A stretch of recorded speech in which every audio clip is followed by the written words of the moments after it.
Hello, everyone. Welcome back to another PIER71 Explore event. And today we're going to understand the principles of effective crisis management, which is paramount to the survival and maybe even growth of any business. And this session focuses on the communication strategies and tools, identification of risk, assessing and responding appropriately in crisis situations. And today I'm joined by two gentlemen, Patrick, who is the Senior Advisor at Deloitte Advisory Services, where he's a Senior Advisor in risk sensing, enterprise risk management, crisis communications, business continuity management, and critical infrastructure protection. I'm also joined by Jan, who is the co-founder of Tagvance, provider of real-time manpower and asset tracking systems to maritime companies, and he's currently deploying his solutions in mines, seaports, and shipyards.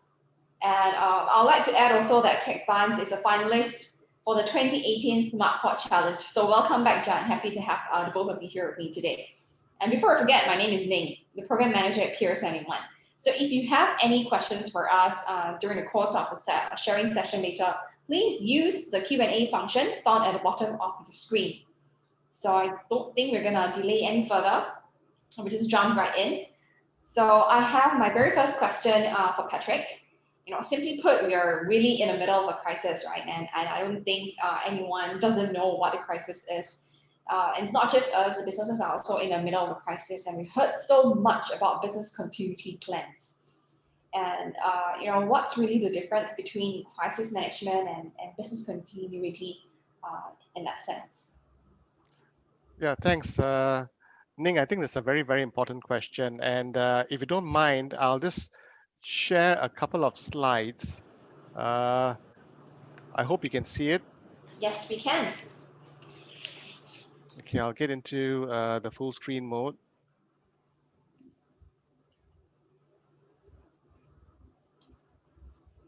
Okay, let me get out of this.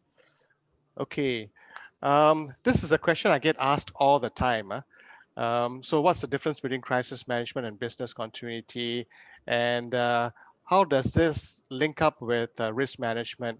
So essentially, you start with understanding what are your risks, okay? And in larger companies, they call it enterprise risk management. But everyone, whether you're a startup or whether you're an SME, you need to be able to understand the kind of risks that your company, your SME will be subject to at any point in time. Today is COVID-19. PM has been talking about disease X, but there are a wider range of risks that are out there that could potentially impact us. So the first thing is to be able to understand what these risks are. Okay, so that's where enterprise risk management or risk management comes in. Then the next step you should take is how do you, if these risks do manifest, they unfold, how do you manage these risks, okay, in terms of crisis management? And in fact, it can get a little bit more complicated in the sense that you don't always normally start with a crisis. It may be a little issue that becomes an incident becomes a crisis, So do you have something in place that helps you deal with crisis? And what's the difference between crisis management and business continuity? Okay, very simply put, when the crisis becomes prolonged, okay, protracted, that's when you enter into a business continuity situation. Okay, so I hope I've made it very clear in the sense that you have your enterprise risk management where you try and anticipate risks and manage them as best you can. If that fails, you have to handle a crisis. You want to be able to handle the crisis such that it doesn't become something that is of a prolonged disruption, with an impact to you. Okay, if it gets to that stage, you enter into a situation of business continuity. And perhaps I'll just share two other slides very quickly with you. Mm-hmm. Okay, don't be worried about this. This is crisis management for larger enterprises. Okay, but I just want you to just pay attention to the second row, okay, which is plans and procedures. So simply put, forget about all the other things which make sense to much larger organizations.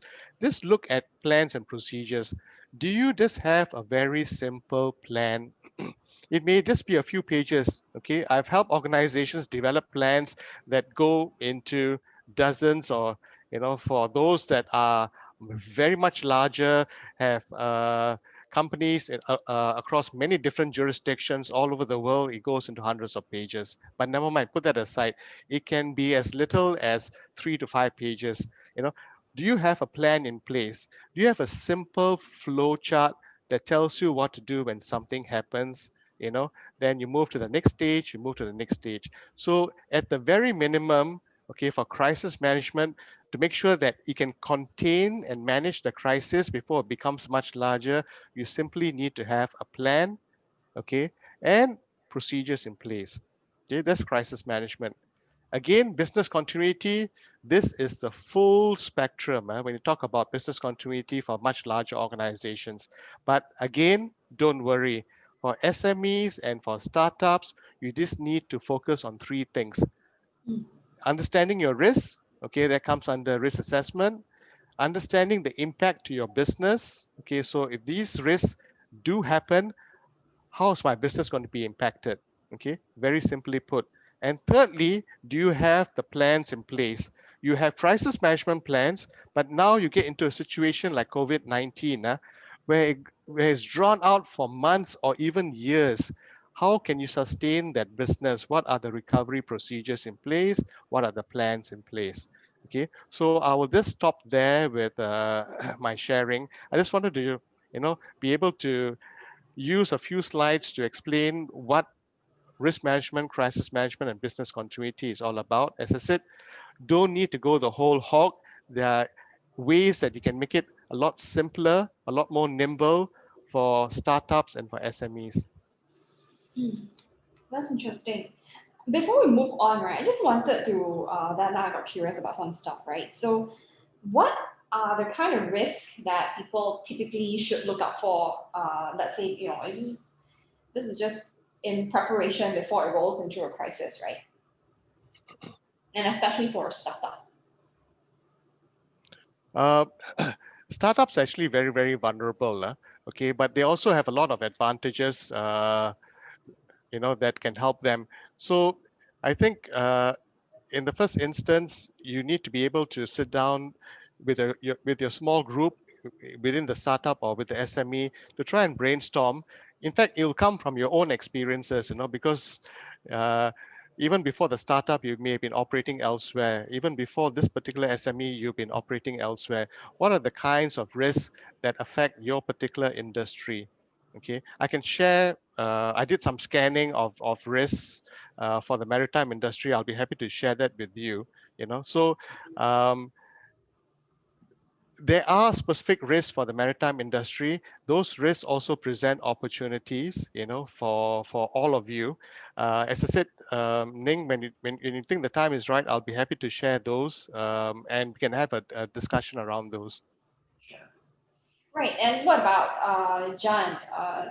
COVID-19 hit us for close to a year now, right? So what does business continuity and crisis management mean to you as a founder, co-founder of a startup in this environment?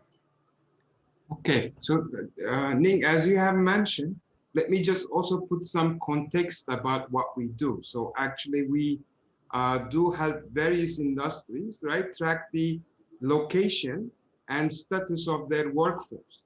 So basically we address where the workers are and even try to understand what's going on there with the IoT sensors, right? So these include shipyards, the workers inside ports, construction sites as well. So having that in context, so as there are no workers to track, right? So that means there is no more work or no more sales for us, right? Because they suddenly disappear, right? And even moreover, since all sites were closed, right? So now there is no opportunity to do new product development or do new customer discovery because all sites are now closed and no workers around, right? So in this context, yes, it was and still it's a gloomy environment, right? So I'll try to share a little bit of my experiences, of course, on maintaining how we did the business continuity, and actually how we even managed to triple our earnings post circuit breaker. But just like Patrick said, we are a startup, right? There's a little bit, we need to put a fence between a startup and an SME and an enterprise, right? And in a startup, the founder is the key. I'll be selfish here, right? But the founder is the most important asset in the startup. So actually, most of the things start with the founder, right? And then comes the sales, the revenue, and etc.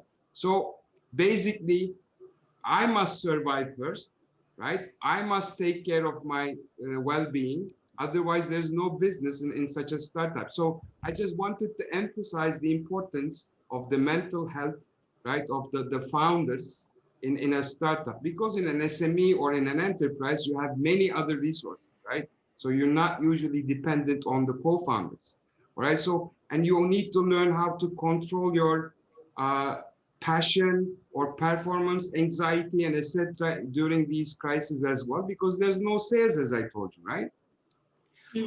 So you shared a very interesting journey, right? From, everything was nice and well for Tagvance until suddenly something hit, and then boom, um, Right. something happened. Your products and your solutions were not being used because people were just not around for you to track, right?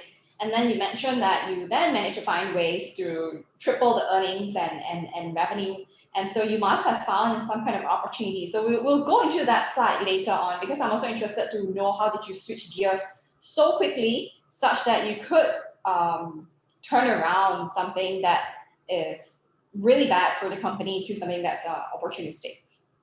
So I think that has got to do with business continuity as well. And I wanted to ask Patrick, how has business continuity been impacted by COVID-19, in general? Okay, then I think that allows me to share this one other slide. Okay, can you see it? Yep. Yep, okay. Again, don't be too worried about this. Okay, so I just want to make some key points. For business continuity, people don't look at the cause of the crisis for business continuity. They look at the impact. Okay, and the impact is generally in 4 areas. Okay, how it affects your facility. Okay, you may have a small office, you may have a small factory. Okay, uh, and you may have a small group of people, but how it affects you is also going to be important. And a lot of SMEs, startups will be very reliant on IT systems. Does it affect your IT systems? And very importantly, especially for COVID-19, third-party risks have been very severely impacted. If you depend on other people, you got suppliers or got vendors, okay, if they fail, it's going to affect you. Okay, so basically this has become even more important, especially with COVID-19. And unfortunately, there are many things beyond your control that are going to impact you. Okay, but these are going to be something a bit more difficult to deal with because they are beyond your control. But things that you can try and anticipate in terms of the impact, you try and work towards it. Okay, the other thing is not something that you would do individually, but something that you would do as a community, as part of PIER71.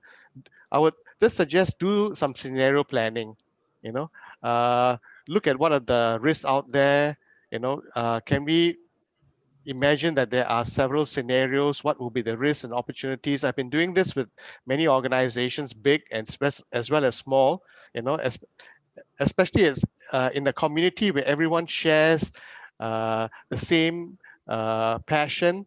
Okay, they have the same business interest. Okay, scenario planning I think is going to be very, very useful. Okay, and how COVID-19 has changed business continuity is no longer looking at 1 month. The magic number before was 30 days, but now we're looking at things beyond 6 months, beyond 12 months, so it's long-term planning that we are going into. Okay, I won't go into all of the others. Okay, but One of the other things that we've been doing with a lot of other agencies, big and small, is moving beyond just COVID-19, moving beyond just pandemics. What are the other things out there that we need to be worried about that can affect us, and how should we be prepared? But more importantly, I don't want to just be focused on risk. There are many, many opportunities out there. Okay, with every risk, there may be 2 or 3 other opportunities. So this is something that you want to be able to focus on. And perhaps just a last few words. What we are looking at in the last 2, in a sense, columns is that everything is going to change in the future. It's no longer going to be the same. People are talking about new normal, next normal. Okay, things are going to change. Every new crisis is going to be different, but there are things that will be common to all future crises. Okay, you're going to be severely impacted by cyber attacks. There's going to be all sorts of scams and fake news out there. They are risks to you, but they can also present opportunities, and we also know all the restrictions that have been put in place. So what can SMEs, startups do, okay, to help with, you know, working within, and I think this is what John is also doing, how do you track members of your workforce? How do you cater to their health and well-being? How do you make sure there's social distancing? Are there technologies available? Also with digital comms infrastructure, So as I said, the BCM environment has completely changed. It will never go back to where it was 1 year before. Okay, so these are some of the ways in which it has changed, and I'll be happy to get into a conversation with you about this a little later.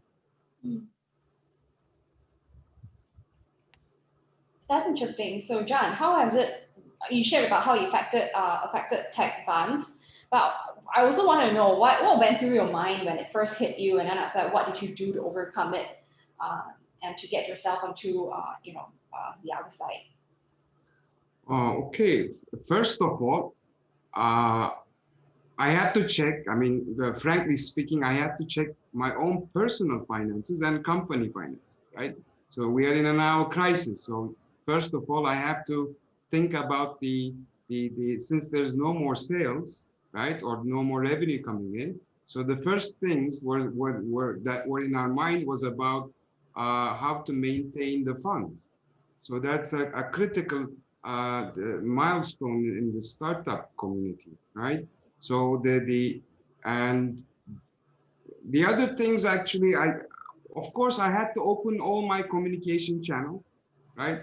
I had to learn. I had to even Ning. I recall calling the mentors from our cohort and getting their view and support as well. So actually, just like Patrick said, it's a community thing, and then we all need to think about the scenarios all together, right? So, but in order to do that, you don't need to be shy, right? You have to call, you have to share that you are in trouble, right? Or there is a problem going on, yeah, and then to try to assess, how you can cope with it.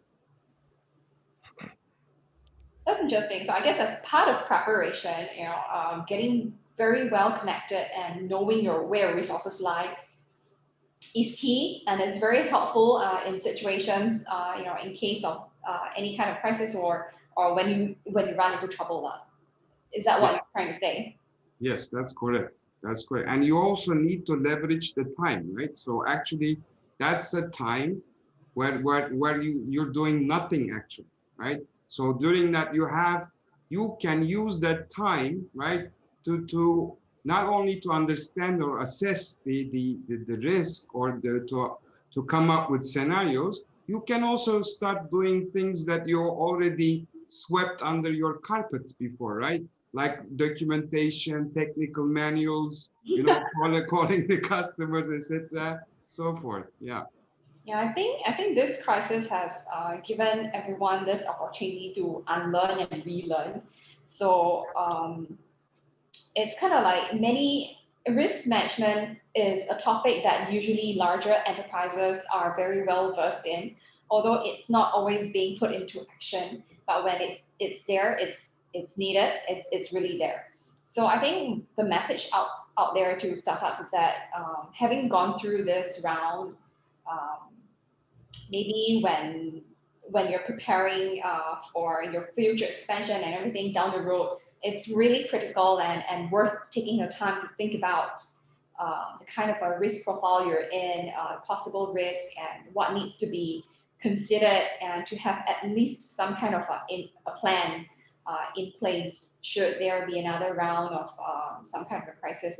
So I just want to ask Patrick, right? So the kind of topics that you shared about just now, the various steps that you showed in the circle, I want to ask if that is the same kind of thing that is it like a formula that people would usually follow throughout, or is there a variable of different formula to be used in different kinds of preparation? Yeah, that's a good question. That formula, the 6 steps you take, is basically your ISO standard 22301, and that's the business continuity standard that I that see. most industries will follow. Okay, but as I'm saying, for startups and for SMEs, don't be worried. There are simpler steps you can take. Okay, and I want to echo what Jean said earlier. Do it as a community. So for example, there's a very nice community you have here in PIER71. I'll be happy to come in and help in terms of, okay, how can we do a risk assessment together? Okay, so that we all put our collective thoughts together. Okay, these are the risks affecting the maritime industry, and these are the opportunities. And if you wanted to develop a simple plan that has us, there's more assurance that we are ready, we are prepared, that can also be done. So you don't have to go through all of those 6 steps. You can take a shorter version. As I mentioned, you only focus on risk assessment, business impact, and then your business recovery procedures. And these are things that you can put together in a very small document that can be easily referred, or you can just memorize them because it's easy enough. So maybe I will just help to ask on behalf of the startups and the entrepreneurs that we have in the PIER71 community, right? They are very practical bunch. They don't ask about theories. They ask about how do I do it? What do I need to do it? So whenever I have this kind of sessions, right, these are the kind of questions that come through my mind because that's what they would usually ask me. So on behalf of them, what are the few questions that an entrepreneur should ask themselves when preparing for this plan?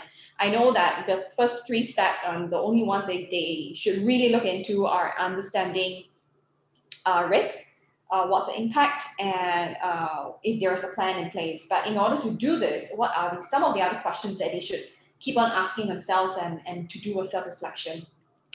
Okay, I think that's that's a very important point. Believe me, all my clients, big and small, don't believe in theory. It's all has to be concrete. It's got to be real. It's got to be practical. Okay, so that's the whole emphasis of crisis management and business continuity. It cannot be there at 30,000 feet. No point. It needs to be there at ground level. So the things that we make practical are can relate to a few points that I can share with you. First of all, can you recognize that you are in a crisis? Okay, many people stumble into crisis. Okay, yes, of course, there are many externalities, things there beyond your control. You have no choice. Countries even stumble into crisis. But when they are smaller, you need to make sure that you have understood your risk. Okay, you know when a risk is getting out of control and is going to spiral into a crisis, so you can meet it head on rather than you, as I said, stumble into it. Okay, you also need to be very modest and understand. And then Jan also spoke about this a little earlier. Okay, what are your vulnerabilities? Okay, it can be resource, it can be people. They are the founders. They only have a limited amount of resources at hand. Okay, but you need to be very clear, very transparent about your vulnerabilities and what are your interdependencies. Who do you depend on? Okay, and when a crisis does hit you, okay, you need to make sure that the right people know about it as quickly as possible. And because you're SMEs and startups, you can actually respond much quicker, much faster than any of the big guys. That's the advantage you have. Okay, and as I said, react when it's an issue before it becomes an incident, before it becomes a crisis, and before it becomes a prolonged disruption. Try and stop it as early as you can. And as I said, that simple flow chart that I was talking about, that one-page thing, okay, can help you prepare for a range of outcomes because you don't know how bad it's going to get. Okay, so if you're there, try and stop it. If not, it gets worse. So it's a range of escalating outcomes. Map it out, and as I said, I'll be happy to work with the community to be able to do that in a very concrete, non-theoretical way. Okay, and the other point that Jan made is something I firmly believe in. Don't be afraid to ask for help. Okay, engage your mentors, engage the community. Okay, and not only ask them for help. Okay, engage with them in order to have perhaps an industry response, and I think that's exactly what PIER71 is doing. Okay, and the other thing is transparency. Okay, is going to be quite important. So you need to be able to communicate within the team, okay, small or, whether it's 20 or 30, communicate within the team, everyone's on the same page, as well as communicate externally with the key stakeholders, the people who rely on you, the people you rely on, okay. When people don't communicate, it leads to unintended consequences, unfortunately. Yeah. So John, do you agree? Yes, I agree, and I can add some for real, concrete, practical examples from my life as well. Great, that's what we want to know exactly. Yes, I mean, of course, I don't know how I can categorize those as in the document that Patrick represented, but let me just shoot them out, So Probably from your own first, instinct, right? I mean, because usually I agree that, I mean, we memorize. As a founder, I mostly have it in my mind and my experience. It's not documented, unfortunately. That's a confession. But first of all, we definitely opened our radars and communicated with everyone, right? I have postponed many commitments. I called both my customers, even the government tenders that actually I was awarded. So I sat into the table. We agreed that we should postpone some of the commitments, so that you need to buy time, right? So everybody needs to understand. As for the, let's say, the suppliers or the raw material providers, let's say, we called them all to extend the payment terms, right? I mean, we were not shy to even ask for more discount or some form of a discount, let's say, that would actually help us out. So those discount from is not just like a markup discount. It's just like you can even ask for example, as Patrick said, IT services are much more important these days. You can definitely call even all the multinationals, the big names, for free credits, okay, for free licenses. And yes, they are ready there to actually help out. I mean, we have received many credits from the cloud service providers like that as well, just because we were able to communicate the situation and what we wanted to achieve. And so these are not just like free credits, right? You need to, of course, prove that what you're going to do with them and then communicate your position also.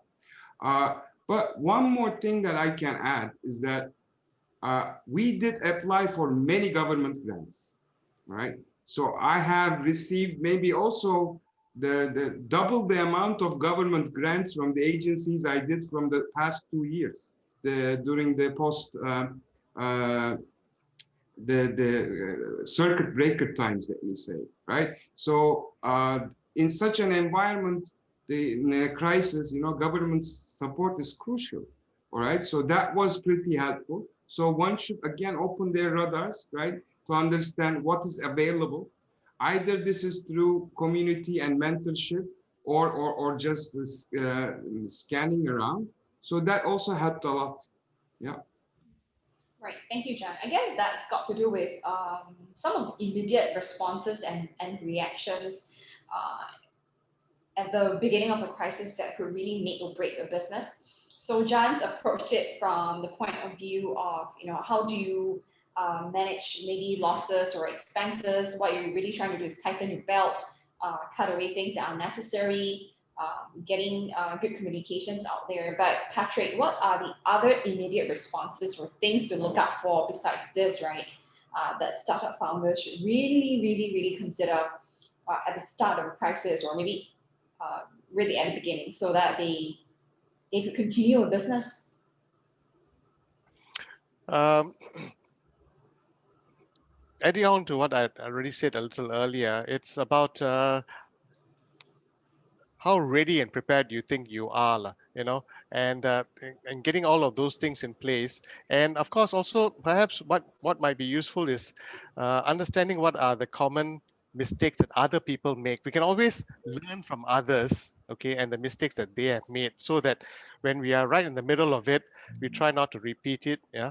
So so some of the other mistakes that people have made, larger organizations, smaller organizations, is basically, first of all, they don't have a very clear idea of who all of the people that they can rely on uh, at very start of a crisis. Okay, so Jan made all of these very important points about there are a lot of grants, a lot of funds, there's a lot of help coming in from government. Of course, these will grow as the crisis prolongs.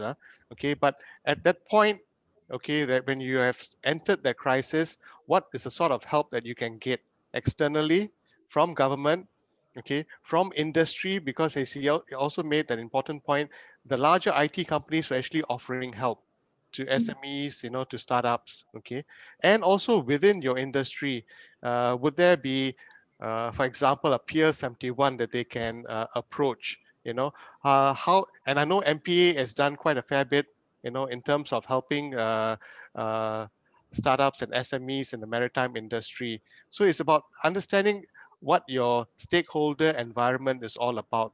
So many people don't even have a clear idea of who they can reach out to, okay, uh, the moment they enter a crisis. So that needs to be quite clear, okay.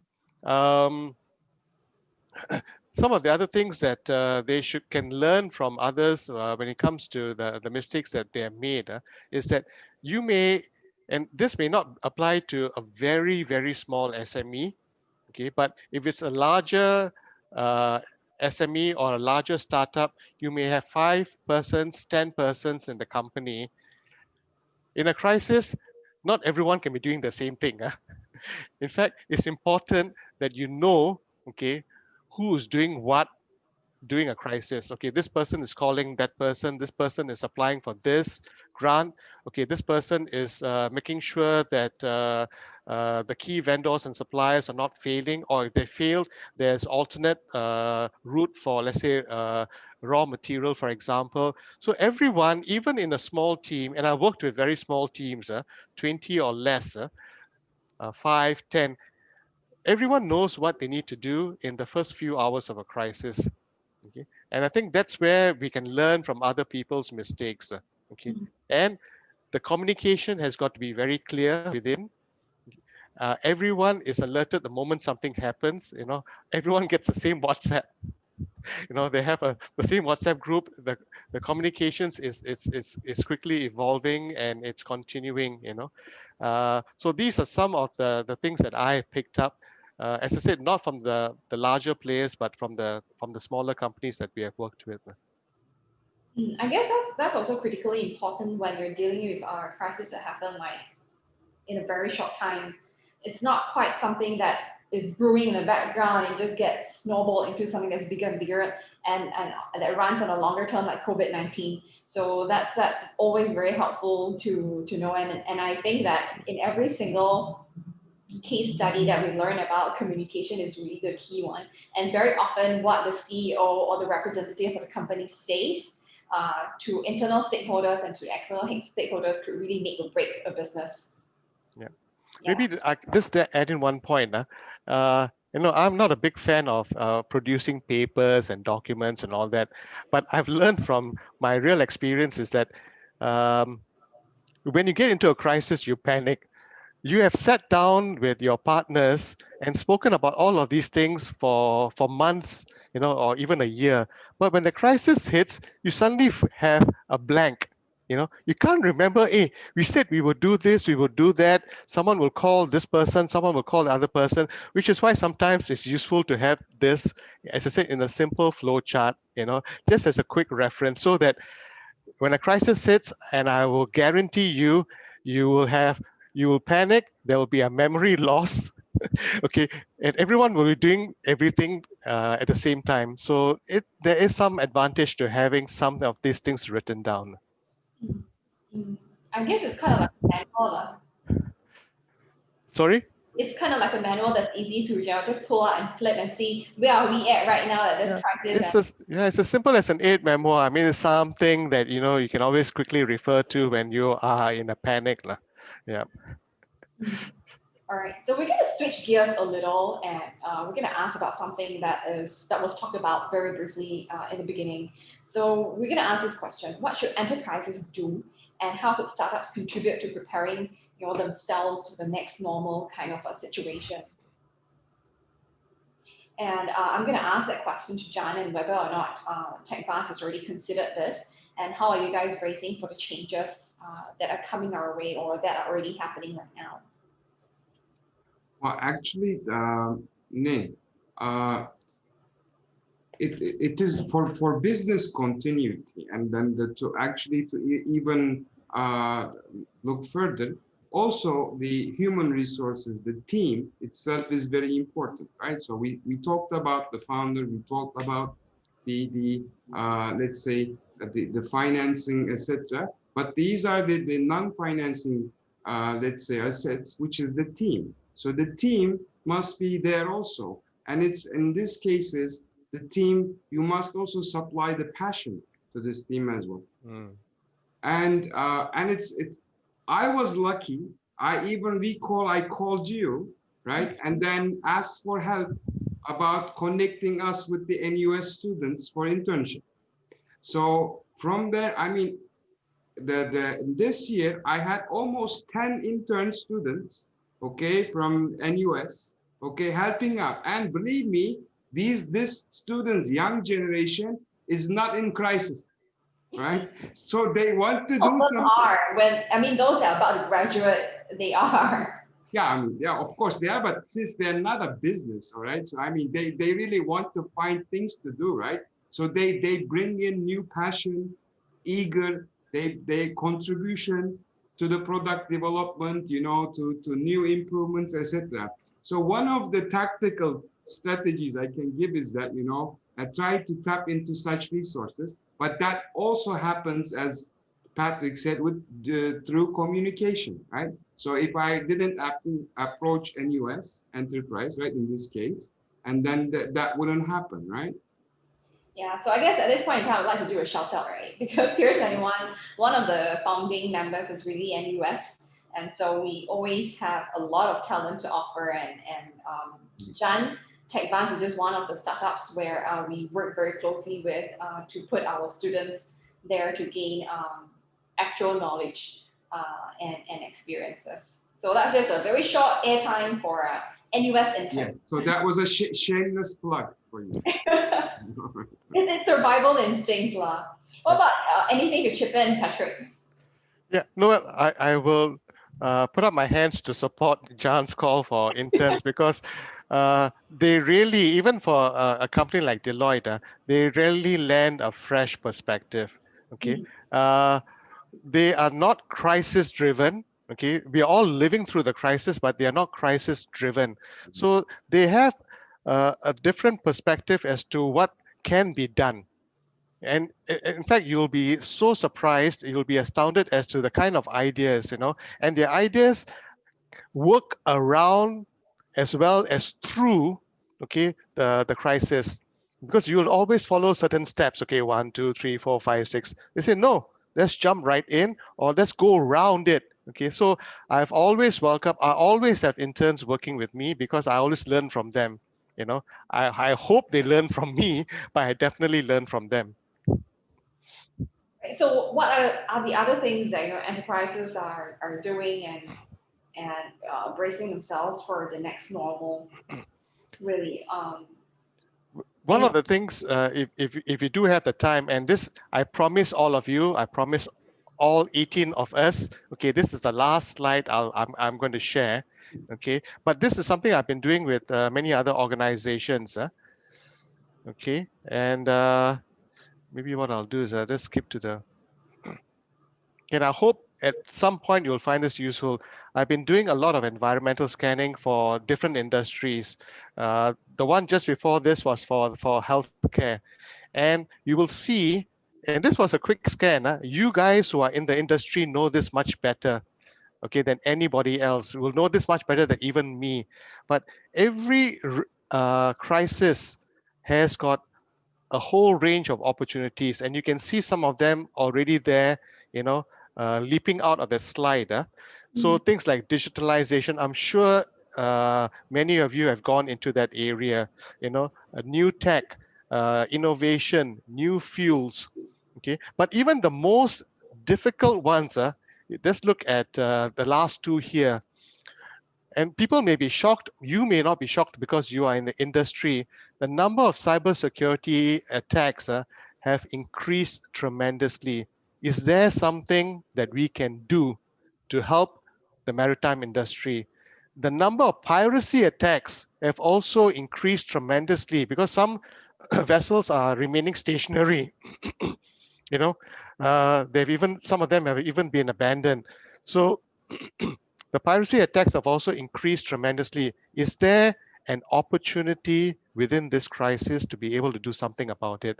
But as you go through each and every one of them, okay, whether we're talking about dispute resolution, okay, whether we're talking about insurance implications and opportunities in the maritime insurance industry, there are many such opportunities I think that are available out there which have still not been tapped. I'll be happy to share the slide if you think it's useful, but this is something that as a community, you may not be able to do it on your own, but as a community, you can come together and say that, hey, these are all the whole range of risks. Which are the ones that people have already optimized? You know, I'm sure people have gone into the digitalization part of it, but there may be others that, you know, for example, you know, permanent screening of your checkpoints is going to be there, you know. So how do we make it easier, okay, to have permanent screening yet not impede the flow of passengers coming through, okay? So as I said, I'll just leave this here just for a few more minutes and see whether there are any questions or ideas that you may have. yeah, I think rather immediately is the crew changes, right? How to do it safely, like in order to get people back at the ports on the ship, to do crew change, that's essential. But one more question I want to ask about this is, how did you do this environmental scanning? How did you do it to come up with all these boxes of opportunities? So Okay, that maybe for the founders next time, they can do it as part of the exercise. So preliminarily. okay, there are easy ways and then there are tough ways. The tough ways, which you know you can use enterprise search engines. There are techniques that you can use to help you sharpen your focus for environmental scanning. But you know what's the easy way? Just Google for it. Yep. But it's not just about Googling for it because you need to have some industry knowledge. You need to have people sitting down and talking and discussing that, okay, these scans, these information that we are getting in, these are the signals of change. These are things that are going to be important. So that's the first step. The second step is, okay, which of these that we have already taken advantage of? Okay, is there room to do more?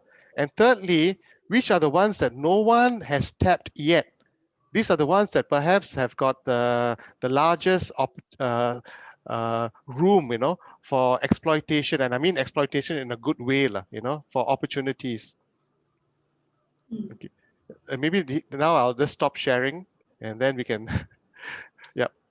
And John, I'm sure you found new opportunities, right? How did you stumble upon it? Or how did you find it?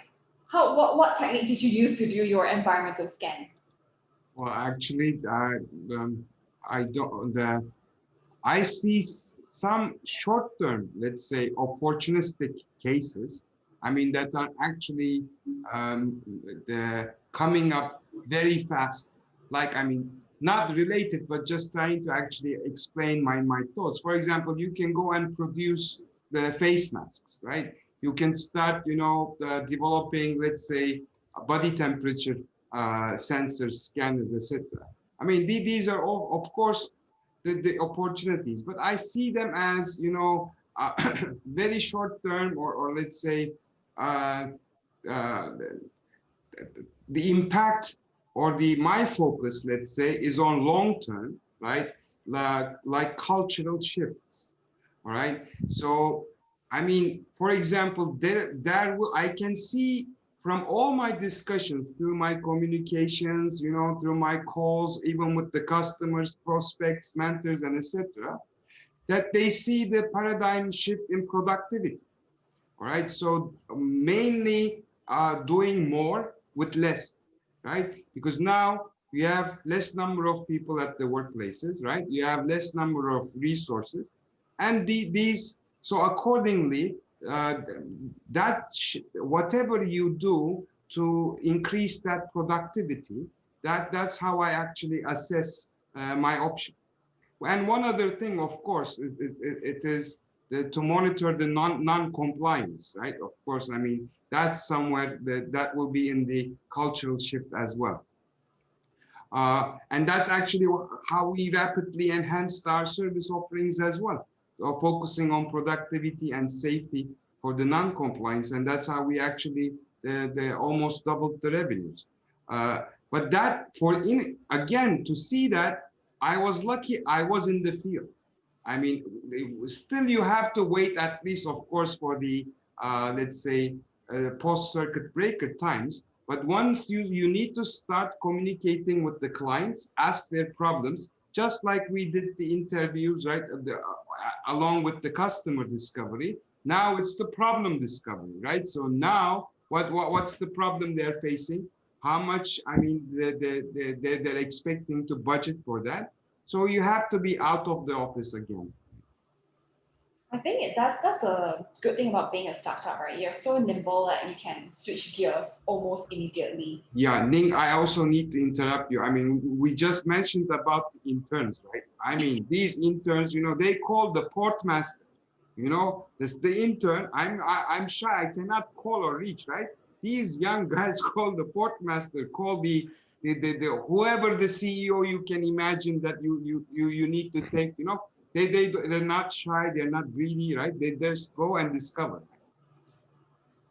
Thank you so much, John, for giving our interns the opportunities to learn and to do those things. But point taken. All right, I'm pretty sure that after this call, I'm gonna have a lot of our email requests asking for AUS interns. Good. Right. Just before we wrap up, any final thoughts or any final messages that you'd like to share? Maybe I just want to chime in on what Jan said towards the end, which is there are, when we do that scanning, we also recognize as perhaps the fourth step that we should take. So what are the short-term high yield opportunities?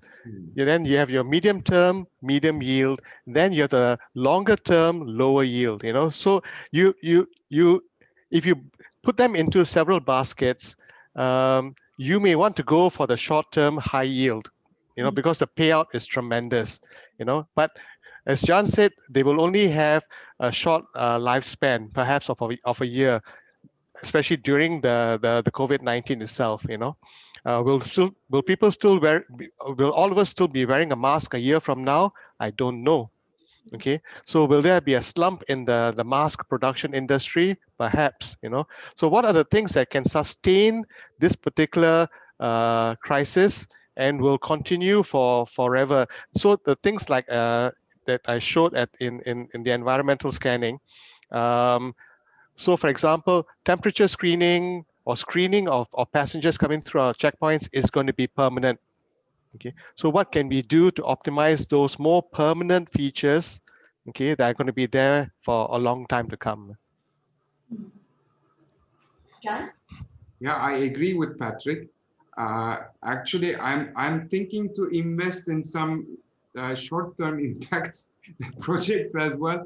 One that I have in mind is actually, since video conferencing looks like also to stay for longer, I'm planning to invest in a makeup for ladies to show them more beautiful in front of the video. Right?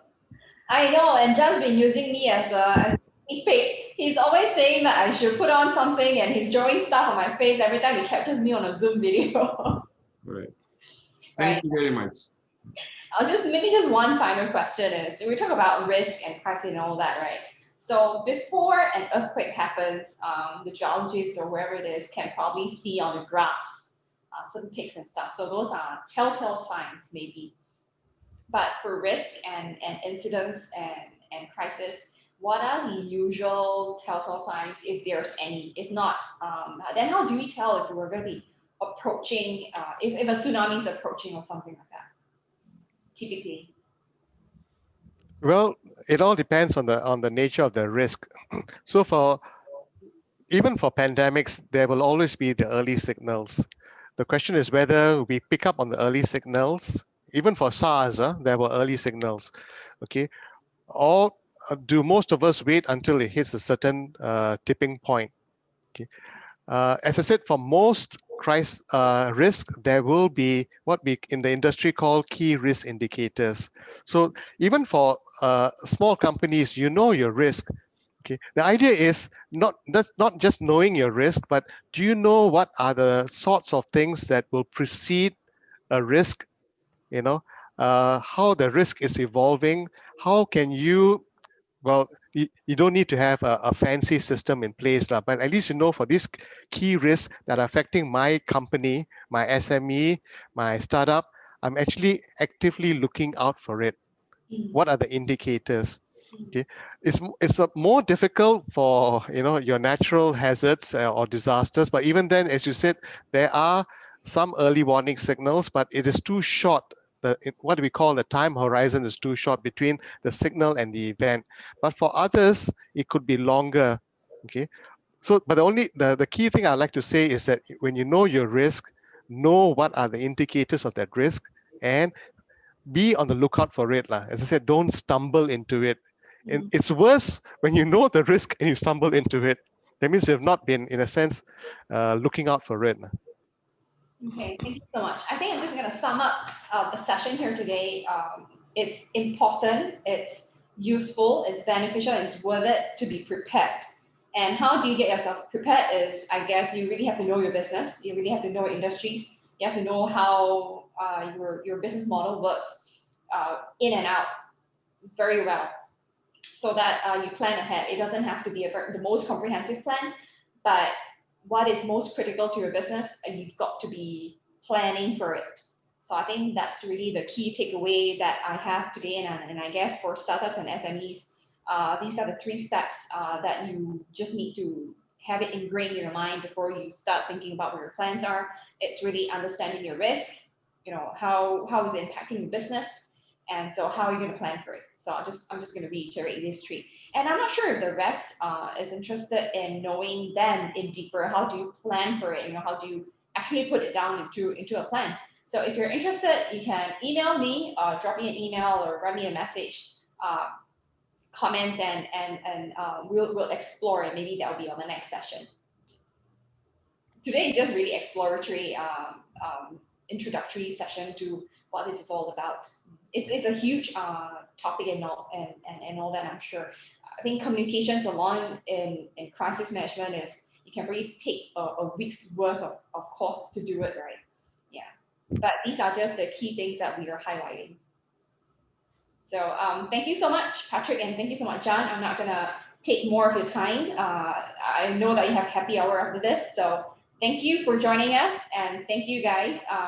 For the PIER71 Accelerate teams, we have another session coming up next Monday. That is at 10 a.m. though. So if you're interested to know the accreditation at SG plan and framework that's being rolled out by IMDA, please sign up for the session, and we will have Rin Ang from IMDA share about it with us next Monday. And this session, well, that session is not going to be recorded though. So if you're interested, do remember to sign up for it. All right, that's all for me. Thank you. See you next week. Bye-bye. Thank you. Bye-bye. Thank you. Bye.